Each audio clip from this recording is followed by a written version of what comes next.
ونسلم على رسوله الكريم اما بعد فاعوذ بالله من الشيطان الرجيم بسم الله الرحمن الرحيم قل لا املك لنفسي نفعا ولا ضرا قل لا املك لنفسي ضرا ولا نفعا الا ما شاء الله لكل امة اجل اذا جاء اجلهم فلا يستأخرون ساعة ولا يستقدمون۔ آپ کہیے میں اپنی جان کے لیے نہ کسی ضرر کا مالک ہوں، نہ نقصان کا، نہ نفع کا، مگر اسی کا جو اللہ چاہے۔ ہر امت کے لیے ایک وقت مقرر ہے، جب ان کا مقرر وقت آ جائے گا تو وہ نہ ایک گھڑی مؤخر ہو سکیں گے نہ ایک گھڑی مقدم ہو سکیں۔ اس آیہ مبارکہ میں نے کل عرض کیا تھا کہ اس آیہ مبارکہ میں بالذات کی قید لگائی گئی ہے، یعنی از خود میں کسی چیز کا مالک نہیں ہوں، از خود میں کسی کو نفع نہیں دے سکتا، نقصان نہیں دے سکتا، یہ میرے اللہ کا اذن ہوتا ہے، اس کی عطا ہے، اس کی قوت ہے، اس کی طاقت ہے، اس کی قدرت سے میں سب کا بھلا کر سکتا ہوں، نفع دے سکتا ہوں۔ اگر ہم اس بات کو نہ مانیں، حضور کا استثناء نہ کریں تو کہ وہ نفع نہیں دے سکتے، وہ نقصان نہیں ہو سکتا، تو پھر قرآن پاک کی اور احادیث مبارکہ کی کئی آیات کا انکار لازم آتا ہے۔ اس میں سے کل میں نے مثالیں عرض کی تھیں اور سیاستہ کی احادیث سے میں نے عرض کیا تھا۔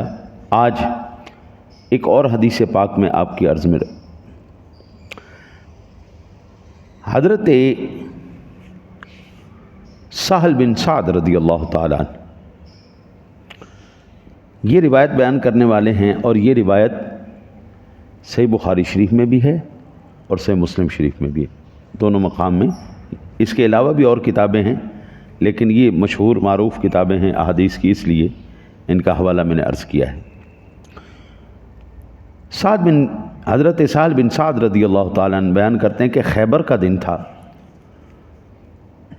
رسول اکرم صلی اللہ علیہ وسلم نے ارشاد فرمایا کہ کل میں جھنڈا اس بندے کے ہاتھ میں دوں گا جس کے ہاتھ میں اللہ تعالیٰ نے خیبر کی فتح رکھی۔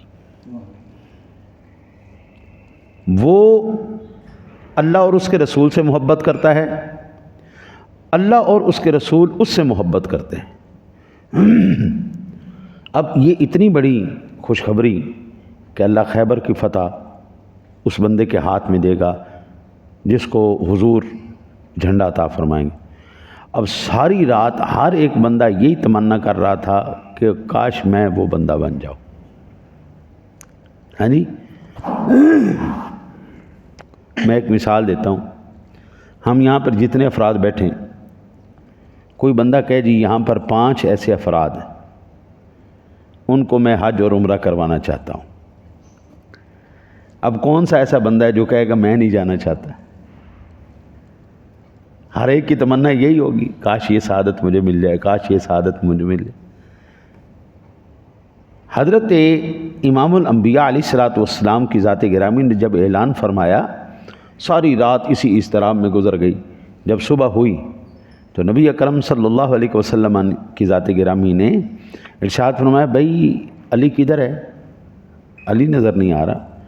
عرض کی یا رسول اللہ صلی اللہ علیہ وسلم، ان کی آنکھوں میں تکلیف ہے، اس لیے وہ حاضر نہیں ہیں، آرام فرما رہے ہیں۔ آقا جی نے فرمایا اس کو بلاؤ۔ حضرت علی المرتضیٰ شیر خدا رضی اللہ تعالیٰ عنہ کی ذات گرامی تشریف لائے۔ میرے آقا جی اعلیٰ نبینا علیہ الصلوۃ والسلام نے اپنا لعاب دہن ان کی آنکھوں میں ڈالا۔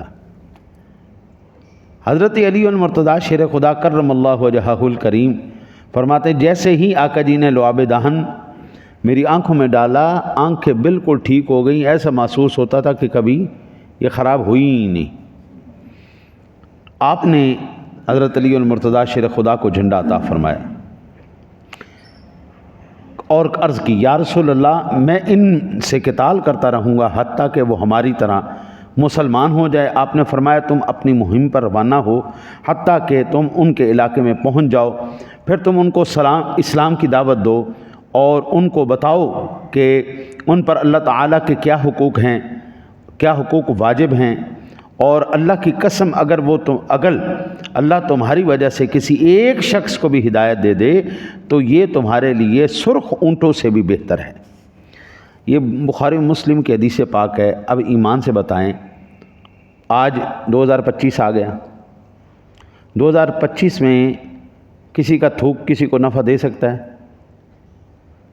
اتنی ترقی ہو گئی، آنکھیں خراب ہو جائیں تو ڈاکٹر کہتے ہیں ہو بڑا اس کا احتیاط کریں، اس کے یہ احتیاطیں ہیں، یہ احتیاطی تدابیر ہیں، اس کے لیے یہ ٹیوب استعمال کریں، یہ دوائی استعمال کریں۔ میرے مصطفیٰ نے کیا کیا؟ کوئی میڈیکیشن، کوئی دوائی، صرف لعاب ڈالا، آنکھیں ٹھیک ہو گئی۔ تو یہ کسی کی درد کو، کسی تکلیف کو دور کرنا، یہ نفع دینا ہے یا نہیں ہے؟ اور یہ نفع کس نے دیا؟ رسول اکرم صلی اللہ علیہ وسلم نے دیا۔ کس کو دیا؟ حضرت علی المرتضیٰ شیر خدا کو دیا۔ یہ بات کہاں پہ ہے؟ یہ بخاری میں بھی ہے، یہ مسلم میں بھی ہے۔ اگر نفع کوئی کسی کے اختیار میں نہیں ہے، کوئی نہیں دے سکتا، تو پھر یہ واقعہ کیا ہے؟ یہ دوسرا واقعہ۔ کل میں نے بے جانوں کے بارے میں بھی عرض کیا تھا کہ پتھر بھی جو ہے نا وہ بھی نفع اور نقصان دیتے کرتے ہیں۔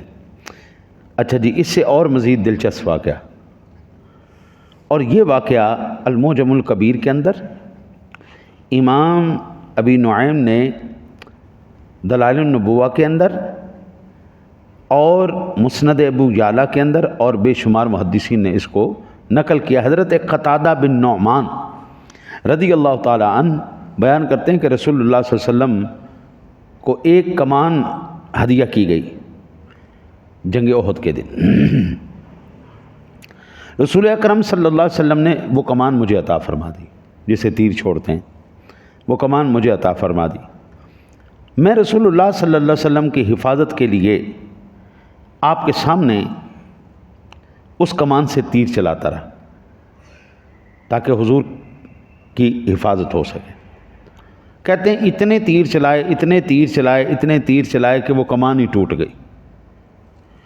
اب وہ کہتے ہیں ظاہری بات ہے، وہ دور ایسا تو نہیں تھا کہ مسلمانوں کے پاس بڑے وافر اسلحہ تھا، بڑے وافری چیزیں تھیں۔ جب کمان ٹوٹ گئی، اب تیر تو چلا نہیں سکتے تھے۔ حضرت قتادہ رضی اللہ تعالیٰ عنہ کہتے ہیں اب میں کیا کروں؟ تو وہ کہتے ہیں میں خود ہیومن شیلڈ بن کے حضور کے سامنے کھڑا ہو گیا۔ جدھر سے کوئی تیر چلتا تھا آگے میں ہو جاتا تھا، ادھر سے چلتا تھا ادھر ہو جاتا تھا، ادھر سے چلتا تھا ادھر ہو جاتا تھا، ادھر سے چلتا تھا ادھر ہو جاتا۔ وہ تیر آتے رہے، لگتے رہے، کہتے جسم کے دوسرے حصوں پہ لگے، لیکن مجھے کوئی اتنی پرواہ نہیں تھی کہ ٹھیک ہو جائیں گے، زخم ہے ٹھیک ہو۔ لیکن ایک تیر ایسا آیا کہ وہ سیدھا میرے چہرے کی، میری آنکھ کے اندر لگا، اور ظاہری بات ہے آنکھ میں تیر لگے گا تو آنکھ کا ڈیلا سارا بہہ گیا، پانی کا ہی ایک ہے وہ بہہ گیا۔ تو کہ میں نے ویسے ہی تیر کھینچا، وہ ڈھیلا میرے چہرے کے اوپر لٹک گیا، تو اس کو ڈھیلے کو میں نے ہتھیلی پر رکھ لیا اور میں رسول اکرم صلی اللہ علیہ وسلم کی بارگاہ میں چلا گیا۔ کہتے ہیں میں نے عرض کیا یا رسول اللہ صلی اللہ علیہ وسلم، آقا جی آپ کا دفاع کرتے کرتے دیکھو کیا ہو گیا۔ حضور نبی اکرم صلی اللہ علیہ وسلم نے ان کے ڈھیلے کو دیکھا تو آپ کی آنکھوں سے بھی آنسو جاری ہو گئے، اور آپ نے دعا کی اے اللہ، قتادہ نے تیرے حبیب قتادہ نے اپنے چہرے سے تیرے نبی کے چہرے کی حفاظت کی ہے، بس اس کی آنکھ کو، اس کی دونوں آنکھوں میں سے سب سے حسین اور سب سے تیز آنکھ جو ہے روشنی والی بنا دے۔ حضور نے لعاب دہن لگایا اور اس ڈیلے کو اندر رکھ دیا۔ حضرت قتادہ کہتے ہیں کہ وہ آنکھ دونوں آنکھوں میں سے زیادہ حسین اور زیادہ تیز نظر والی ہو گئی، حسین بھی ہو گئی۔ بھائی اب اس آنکھ کو شرف کیا اضافی مل گیا؟ جسم تو سارا ہی حضرت قتادہ کا تھا، لیکن یہ آنکھ زیادہ شرف والی کیسے ہو گئی؟ اس لیے کہ اب اس پر حضور کا لعاب لگ گیا، حضور کی دعا مل گئی اس کو۔ حضرت ابو یعلا کی روایت میں یہ واقعہ جنگ بدر کا ہے، حافظ بحیقی کی دلائل النبوہ میں یہ واقعہ جنگ احد کا ہے، اور واقعہ ہو جنگ بدر کا، واقعہ ہو جنگ احد کا، حضرت قتادہ رضی اللہ تعالی عنہ کی آنکھ ضائع ہوئی، وہ آنکھ حضور کے لعاب دہن کی برکت سے اللہ نے، اب یہ نفع پہنچا یہ نہیں پہنچا۔ آپ یہاں سے اندازہ کر لیجئے کہ یہ وہ تمام روایتیں میں نے کل بھی، پرسوں بھی، آج بھی میں نے وہ عرض کی ہیں جو نبی اکرم صلی اللہ علیہ وسلم کی ذات گرامی نے فائدہ پہنچایا اپنی امت کو، بے جان چیزوں سے فائدہ پہنچا لوگوں کو، حجر اسود سے فائدہ پہنچ رہا ہے اور قیامت تک پہنچتا رہے گا انسانیت کو، حضور کی امت کو۔ اب یہ کہہ دینا کہ کوئی کسی کو کچھ نہیں دے سکتا، مطلقاً انکار کر دینا، استثناء نہ کرنا، مطلقاً بھائی کوئی دے ہی نہیں سکتا، ختم ہو گئی، خلی بلی چھٹی، نہ نفع نہ نقصان کچھ بھی۔ تو اب یہ دیکھیے کہ قرآن پاک کی کتنی آیات اور احادیث صحیحہ کا انکار ہو رہا ہے۔ حضور سرور دو عالم صلی اللہ علیہ وسلم نے لعاب دہن ڈالا کنویں کے اندر، کھارے کے اندر، میٹھا ہوا یا نہیں ہوا؟ بڑا اچھا واقعہ یاد آیا، اسی پہ میں آج ختم کرتا ہوں۔ اور حضرت انس رضی اللہ تعالیٰ عنہ حضور کی بارگاہ میں آئے، یا رسول اللہ صلی اللہ علیہ وسلم اولاد کے لیے دعا نہیں فرما دیتے؟ اور یا رسول اللہ یہ باغ ہے اس کے لیے دعا کر دو۔ میرے آقا جی علی نبینا علیہ الصلوۃ والسلام کی ذات گرامی نے دعا فرمائی، اے اللہ انس کے باغ میں بھی برکت دے دے، انس کی اولاد میں بھی برکت دے دے۔ یہ دعا کر دی حضور نے۔ حضرت انس رضی اللہ تعالیٰ عنہ فرماتے ہیں کہ لوگوں کا باغ سال میں 1 مرتبہ پھل دیتا تھا، میرا باغ سال میں 2 مرتبہ پھل دیتا۔ قانون قدرت تو یہی ہے، سال میں 1 ہی فصل ملے گی، ہاں جی، لیکن یہ حضور کی دعا کی برکت سے وہ ڈبل ہو گئی۔ اچھا، میں نے یہ 1 مرتبہ پہلے بھی عرض کیا تھا، اولاد میں کتنی برکت ہوئی؟ اللہ تعالیٰ نے حضرت انس کو 80 بیٹے عطا فرمائے اور 2 بیٹیاں عطا فرمائیں، 82 بچے، ہاں جی۔ یہ حضرت انس رضی اللہ تعالیٰ، اولاد میں کتنی برکت ہو گئی۔ جس کے گھر 2 بیٹے آ جائیں نا جی، وہ خوشیاں چھالا ماردہ، آہا میرے۔ اگر اللہ تعالیٰ 5-7 بیٹے دے دے تو پورے علاقے میں دھم پڑ جاتی ہے، جناب وہ انہوں نے 5 پتر مل گئے، انہوں نے 5 بھرا نے، انہوں نے 7 بچے نے۔ اب ہمارے بہن بھائیوں کے اندر میری ایک چھوٹی بہن ہے، سب سے چھوٹی، اللہ تعالیٰ نے اس کو 5 اولادیں دی ہیں، 5 بیٹے ہیں، 5 اولادیں دی، 5 بیٹے۔ اور ایک میری بہن ہے بڑی، اس کے 7 بچے ہیں، 7 بیٹیاں ہیں، 7 اس کی بیٹیاں۔ وہ بیٹے کے لیے ترس رہی ہے، چھوٹی بیٹی کے لیے ترس رہی ہے۔ یہ تو میرے رب کا فیصلہ ہے، جس کو چاہتا ہے جو مرضی عطا فرما دیتا ہے، ہاں جی۔ اب وہ جس کے 5 بیٹے ہیں، سب سے چھوٹی ہے، وہ سب سے زیادہ تڑ کے رہتی ہے۔ میرے 5 منڈے نے تو خود سوچو، جس کے 80 بیٹے ہوں گے اس کا کیا حال ہوگا۔ 80 بیٹے اور سال میں 2 فصلیں، موجاں لگ گئی ہیں۔ اب حضور کی دعا نے کتنا اثر دکھایا، کیا کیا کمال کیا۔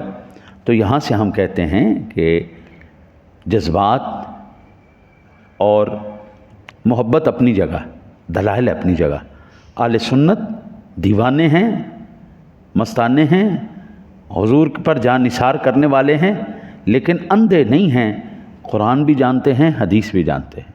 ہماری محبتیں، ہماری ساری الفتیں، ہماری ساری نسبتیں وجہ صرف حضور سرور دو عالم صلی اللہ علیہ وسلم کی عظمت اور شان ہے۔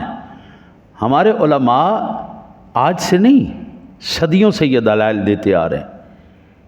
انہیں جانا، انہیں مانا، نہ رکھا غیر سے کام، للہ الحمد میں دنیا سے مسلمان گئے۔ آج لے ان کی پناہ، آج مدد مانگ ان سے، پھر نہ مانیں گے قیامت میں اگر مان گیا۔ اور یہ جملہ اعلیٰ حضرت کا، اسی پہ ہم بات ختم کرتے ہیں۔ اعلیٰ حضرت کہتے ہیں، کون دیتا ہے دینے کو منہ چاہیے، دینے والا ہے سچا اللہ سے دعا اللہ آپ کو مجھے عمل کی توفیق عطا فرمائے۔